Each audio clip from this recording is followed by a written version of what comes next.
अस्सलाम वालेकुम स्टूडेंट्स, उम्मीद करते हैं कि आप सब खैरियत से होंगे। अच्छा जी, आज का जो हमारा टॉपिक है बायोलॉजी का क्लास 10th का, वो है जी लंग कैंसर। तो लंग कैंसर को डिफाइन करने से पहले हम सबसे पहले कैंसर को डिफाइन करेंगे, देन उसके बाद हम लंग कैंसर को डिफाइन करेंगे। तो कैंसर की डेफिनेशन कुछ इस तरह से है कि अनकंट्रोल्ड सेल डिवीजन, यानी कि ऐसी डिवीजन जिसमें सेल किसी भी कंट्रोल के बगैर डिवाइड होता जाए, ऐसी डिवीजन को हम कहेंगे कैंसर। ठीक। और अगर हम लंग कैंसर की बात करें तो हम कहते हैं कि जब लंग के सेल या फिर लंग्स के tissue uncontrolled cell division show करें या मुसलसल डिवाइड होते रहें, तो इस तरह की डिवीजन को हम कह देंगे कि ये लंग कैंसर है। ऐसी डिवीजन जिसमें लंग्स के सेल या फिर लंग्स के टिश्यूज जो हैं वो अनकंट्रोल्ड सेल डिवीजन को शो करें, तो इस तरह के डिवीजन को हम लंग कैंसर कह देंगे। हम अनकंट्रोल्ड सेल डिवीजन को एक डायग्राम के थ्रू समझ लेते हैं। फॉर एग्जांपल, ये हमारे पास है जी नॉर्मल सेल डिवीजन, ये हमारे पास है जी uncontrolled cell division. Normal cell division में क्या होता है कि एक सेल दो में डिवाइड हो जाता है, यानी कि एक सेल से दो सेल्स बनते हैं by the process of mitosis. Mitosis एक ऐसा प्रोसेस है जिसके थ्रू एक सेल दो में डिवाइड हो जाता है। तो नॉर्मल सेल डिवीजन में क्या होगा? नॉर्मल सेल डिवीजन में जस्ट इतना होगा कि एक सेल से दो सेल्स बनेंगे by the process of mitosis. लेकिन अनकंट्रोल्ड सेल डिवीजन में एक सेल से 15 सेल्स भी बन सकते हैं, एक सेल से 20 सेल्स भी बन सकते हैं, एक सेल से 25 सेल्स भी बन सकते हैं, या फिर यह भी पॉसिबल है कि एक सेल से 25 से भी ज्यादा सेल्स बन सकते हैं। अनकंट्रोल्ड सेल डिवीजन में हमें यह मालूम नहीं होता कि एक सेल से कितने सेल्स बनेंगे। ये जस्ट मैंने आपको समझाने के लिए यहां पे लिखा कि एक सेल से 15, 20 या 25 सेल्स बन सकते हैं, या फिर इससे भी ज्यादा सेल्स बन सकते हैं। ठीक। उसके बाद है जी, अब हमारे पास है जी ट्यूमर। जब कोई भी सेल कंटिन्यूसली डिवाइड होता रहेगा या जब कोई भी cell uncontrolled cell division show करेगा, तो इस तरह की डिवीजन से बहुत सारे सेल्स बनेंगे। फिर जब वो बहुत सारे सेल्स आपस में कंबाइन होकर एक स्पेसिफिक स्ट्रक्चर बना लेंगे, तो उस स्पेसिफिक स्ट्रक्चर को हम ट्यूमर कह देंगे। जब कोई भी सेल मुसलसल डिवाइड होता रहेगा और फिर इस तरह की डिवीजन से बहुत सारे सेल्स बनेंगे, फिर वो बहुत सारे सेल्स आपस में कंबाइन होके एक स्पेसिफिक स्ट्रक्चर बनाएंगे जिसे हम कह देंगे ट्यूमर। हम एक डायग्राम के थ्रू समझ लेते हैं। फॉर एग्जांपल, हम कहते हैं कि ये हमारे पास एक सेल है, ये सेल कंटिन्यूसली डिवाइड होता जा रहा है, यानी कि मुसलसल डिवाइड हो रहा है। फिर ये मुसलसल डिवाइड होने के बाद इससे बहुत सारे सेल्स बन रहे हैं। फिर जब ये बहुत सारे सेल्स एक इस तरह का स्पेसिफिक स्ट्रक्चर इख्तियार कर लेंगे, तो इस स्ट्रक्चर को हम ट्यूमर कह देंगे। ठीक। अच्छा जी, अब हम बात करें अगर हम लंग्स कैंसर के सिम्टम्स की, तो फर्स्ट वन जो सिम्टम्स है वो है जी शॉर्टनेस ऑफ ब्रेथ, यानी कि जो लंग कैंसर का जो पेशेंट होगा उसे सांस लेने में दुश्वारी होगी, सांस लेने में प्रॉब्लम होगी। जाहिर सी बात है, सांस जो है वो लंग्स के थ्रू लिया जाता है। जब उसे लंग्स में प्रॉब्लम हो जाएगी तो जाहिर सी बात है उसे सांस में प्रॉब्लम होगी। उसके बाद सेकंड है जी कफिंग विद ब्लड, यानी कि लंग कैंसर का जो पेशेंट होगा जब भी वो खांसी करेगा तो उसे खांसी के साथ साथ उसे ब्लड भी आएगा, यानी कि खून आएगा।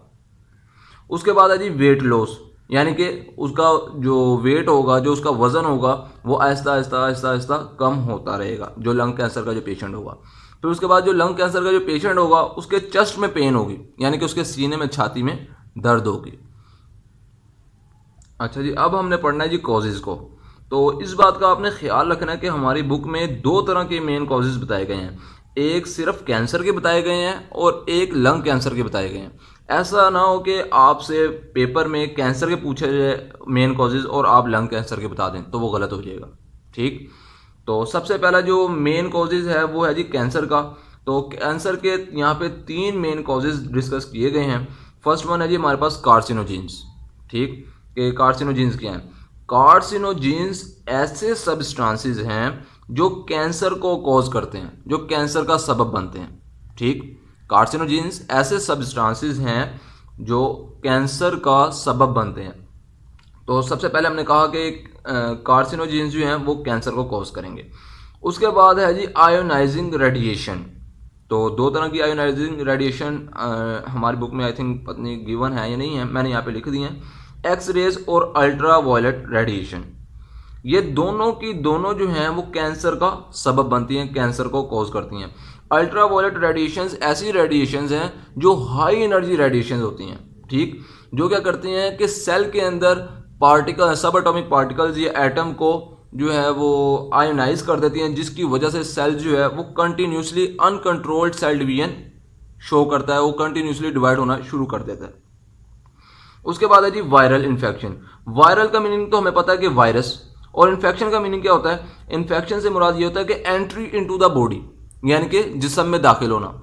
अब यहाँ पे अगर वायरल इन्फेक्शन को हम कंबाइन डिस्कस करें तो हम कहेंगे कि वायरस का हमारी बॉडी में या वायरस का किसी भी बॉडी में एंटर होना, दाखिल होना, इसे हम क्या कह देंगे कि वायरल इन्फेक्शन।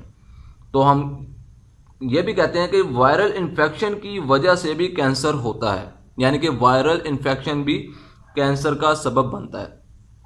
ये हमारे पास तीनों जो है ये कैंसर के मेन कॉजेज हैं। अब हमने पढ़ना है जी कि लंग कैंसर का मेन कॉज क्या है।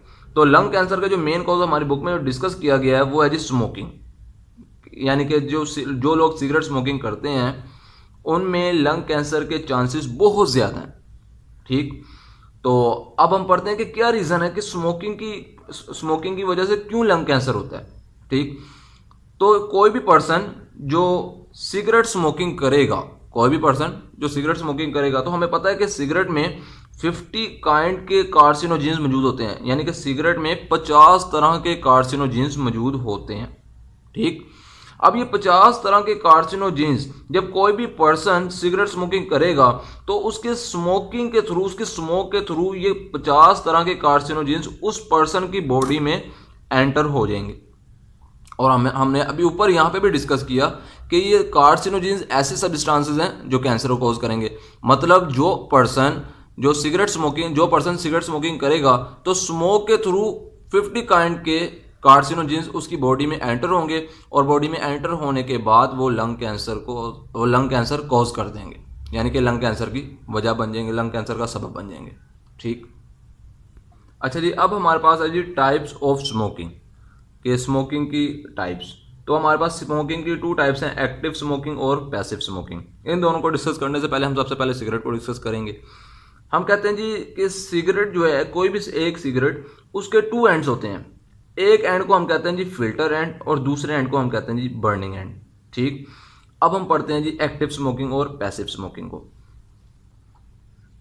कोई भी पर्सन जो फिल्टर एंड के जरिए, यानी कि कोई भी पर्सन जो फिल्टर एंड के जरिए डायरेक्टली स्मोक को अपनी बॉडी में इनहेल करेगा, अपने जिस्म में लेके जाएगा, तो इस तरह की स्मोकिंग को हम कहेंगे जी एक्टिव स्मोकिंग, ठीक।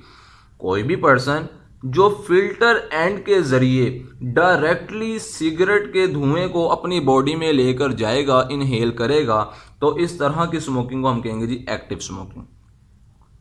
उसके बाद इसी का अगर हम रिवर्स करें तो वो कुछ इस तरह से है कि पैसिव स्मोकिंग की डेफिनेशन कुछ इस तरह से है कि कोई भी पर्सन जो बर्निंग एंड के जरिए स्मोक को अपनी बॉडी में लेकर जाएगा, उसे हम कहेंगे जी पैसिव स्मोकिंग। कोई भी पर्सन जो बर्निंग एंड के जरिए सिगरेट के धुएं को अपनी बॉडी में लेकर जाएगा, इनहेल करेगा, तो इस तरह की स्मोकिंग को हम कहेंगे जी पैसिव स्मोकिंग। फॉर एग्जाम्पल, अब हम इन दोनों को एक एग्जाम्पल के थ्रू समझ लेते हैं। हम कहते हैं कोई भी 2 पर्सन है, वो आपस में बैठे, आप साथ साथ बैठे हैं और बातें कर रहे हैं आपस में, तो उनमें से एक पर्सन जो है वो सिगरेट पीना शुरू कर देता है। तो जाहिर सी बात है वो जो सिगरेट पीने वाला पर्सन है वो फिल्टर एंड के थ्रू सिगरेट पिएगा, लेकिन उसका जो दूसरा एंड है बर्निंग एंड, वहां से भी तो धुआं निकलेगा, स्मोक निकलेगा। जब वो स्मोक दूसरे पर्सन की बॉडी में एंटर होगा तो उस तरह की जो स्मोकिंग होगी उसे हम कह देंगे पैसिव स्मोकिंग, यानी कि बर्निंग एंड के जरिए जो धुआं निकल रहा है, फिर वो धुआं दूसरे पर्सन की बॉडी में एंटर हो रहा है, तो इस तरह की स्मोकिंग होगी पैसिव स्मोकिंग। लेकिन वो पर्सन जो फिल्टर एंड के जरिए स्मोकिंग कर रहा है उसे हम कह देंगे एक्टिव स्मोकिंग। उसके बाद यहाँ पे हमारे पास एक बात लिखी गई है कि बर्निंग एंड के जरिए जो स्मोक बॉडी में एंटर होता है वो ज्यादा डेंजरस होता है as compare to filter end, यानी कि जो ये वाले एंड से, यानी कि बर्निंग एंड से जो स्मोक एंटर होगा बॉडी में वो ज्यादा डेंजरस है as compare to filter end. अब इसकी क्या रीजन है? जाहिर सी बात है कि फिल्टर एंड के ज़रिए, जो फिल्टर जो लगा हुआ है, इससे बहुत सारे जो कार्सिनोजेंस होंगे सिगरेट में मौजूद, वो यहाँ पे फिल्टर हो जाएंगे। लेकिन बर्निंग एंड के ज़रिए कोई भी कार्सिनोजेंस फिल्टर नहीं होगा और वो डायरेक्टली बॉडी में एंटर हो जाएगा। तो इसलिए कहा जाता है कि बर्निंग एंड के ज़रिए जो स्मोकिंग होती है, यानी कि जो पैसिव स्मोकिंग होती है, वो ज़्यादा डेंजरस है as compare to active smoking.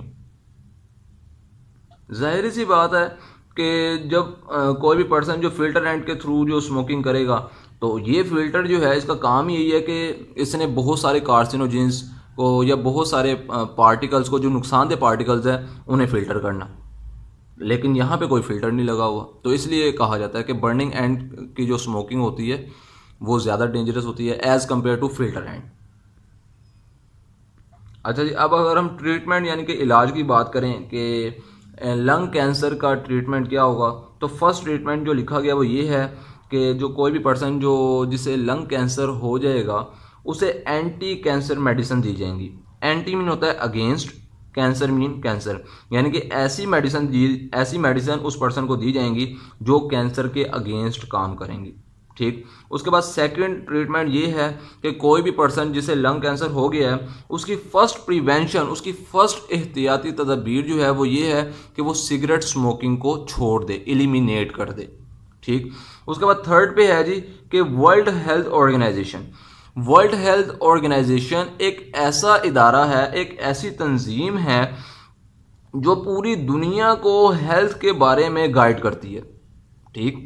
World health organisation एक ऐसी तंजीम है, एक ऐसा इदारा है जो पूरी दुनिया को हेल्थ के लिहाज से गाइड करती है।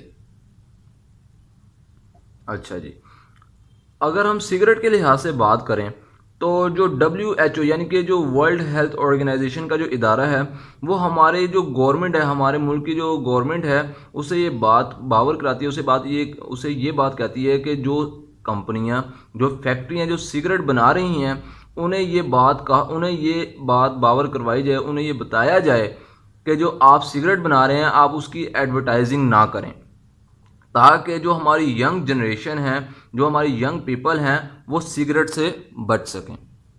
सिगरेट के लिहाज से अगर हम बात करें तो हम कहते हैं कि जो वर्ल्ड हेल्थ ऑर्गेनाइजेशन का जो काम है वो ये है कि ये हमारे मुल्क की जो गवर्नमेंट है, उसे कहती है कि जो कंपनीज, जो फैक्ट्री जो हैं, उन्हें, जो फैक्ट्री ये सिगरेट बना रही हैं, उन्हें ये कहा जाए कि वो अपनी सिगरेट की एडवर्टाइजिंग ना करें, ताकि हमारी जो हमारी यंग जनरेशन है वो स्मोकिंग से बच सके।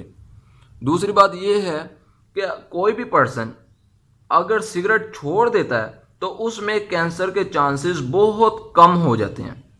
ठीक। फिर उसके बाद लिखा हुआ 6 वाला पॉइंट वो ये है कि अगर कोई भी पर्सन जो लंग कैंसर का पेशेंट है, अगर वो सिगरेट छोड़ देता है तो उसके लंग्स जो हैं वो फिर से रिपेयर करना शुरू कर देंगे, फिर से ठीक होना शुरू हो जाएंगे।